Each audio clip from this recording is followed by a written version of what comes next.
Hello?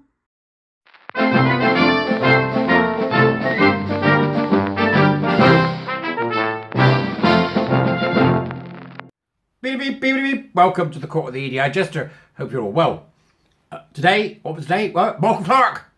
Let's talk about Malcolm Clark. After I've said to you, come and be a warrior teacher. We're starting in 2 weeks' time. Now's the time. Come on, we need you. Lots going on. WPATH files, for a start. I don't know anything else, although I'm not sure they're going to make much difference because the mainstream media hasn't picked up any of it. Weird.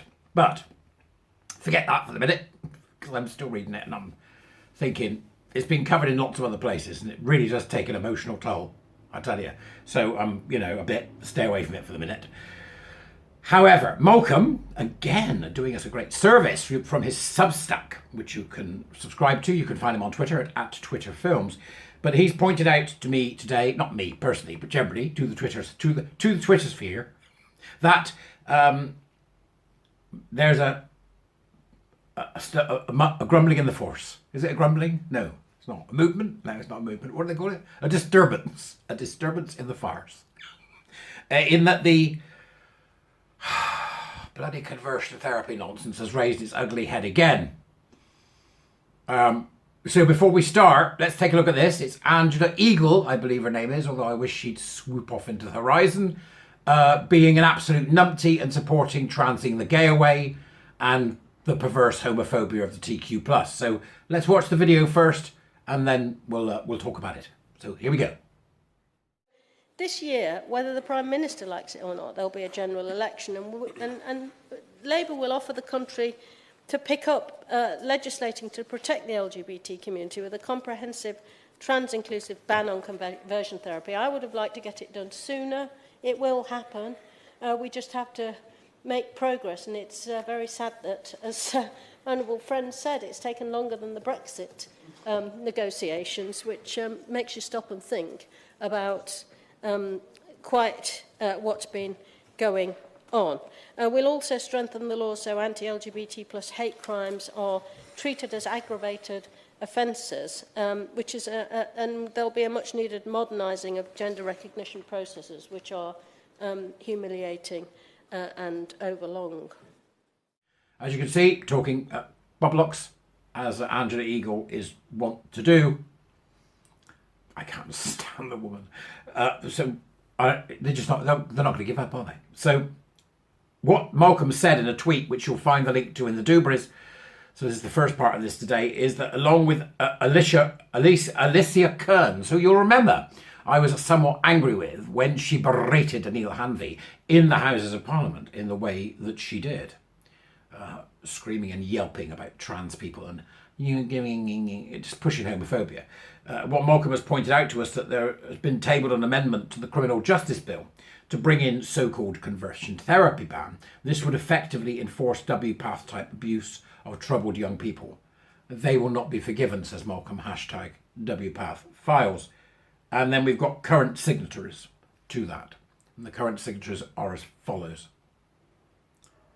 For the Conservative Party, there are 8 of them. Alicia Kearns, Nikki Aiken, Dahina Davison, Tobias Elwood, groaning old puffer,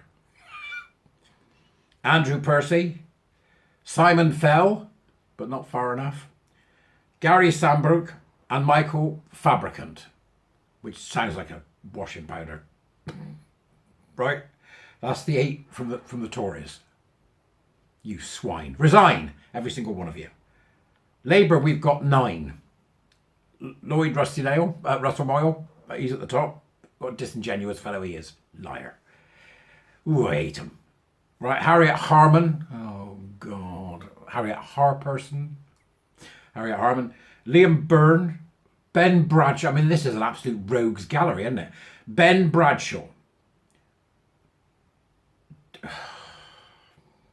Dawn Butler.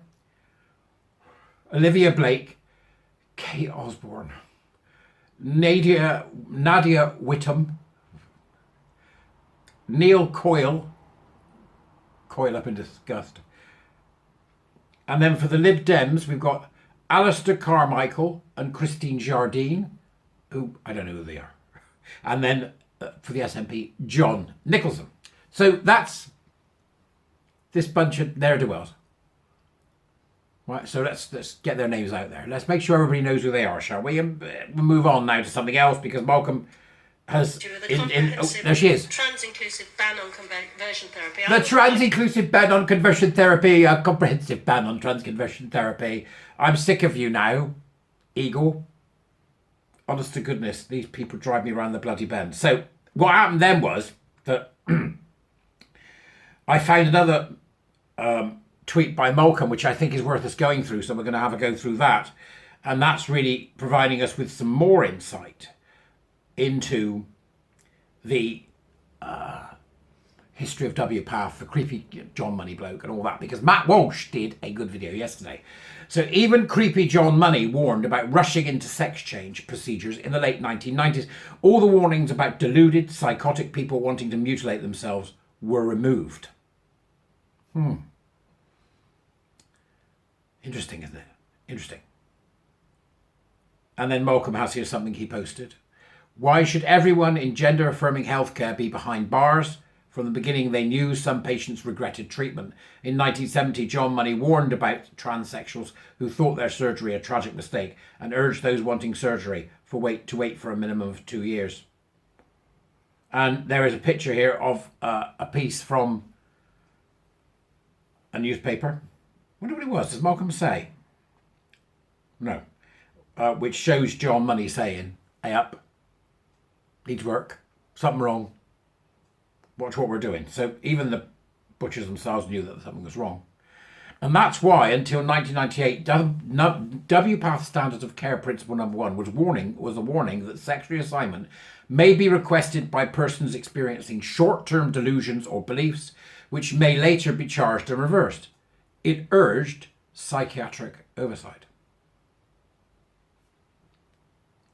Principle 3 warned, case histories are known in which the decision to undergo hormonal and surgical sex reassignment was after the fact, regretted, and the final result of such procedures proved to be psychologically debilitating to the patients. They've known all along.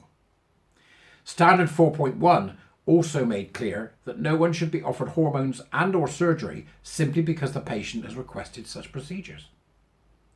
So how on earth did we arrive at today's circus in which experimental drugs are given to young people willy-nilly? And Malcolm's put in brackets, so to speak. Nully-willy. By 1997, a campaign by the trans lobby was underway to remove such warnings, i.e. the insistence on psychiatric care. Psychiatric gatekeeping. Trans activists Tracy O'Keefe from Press for Change in the UK went to WPATH conferences to explain these warnings pathologise gender dysphoria.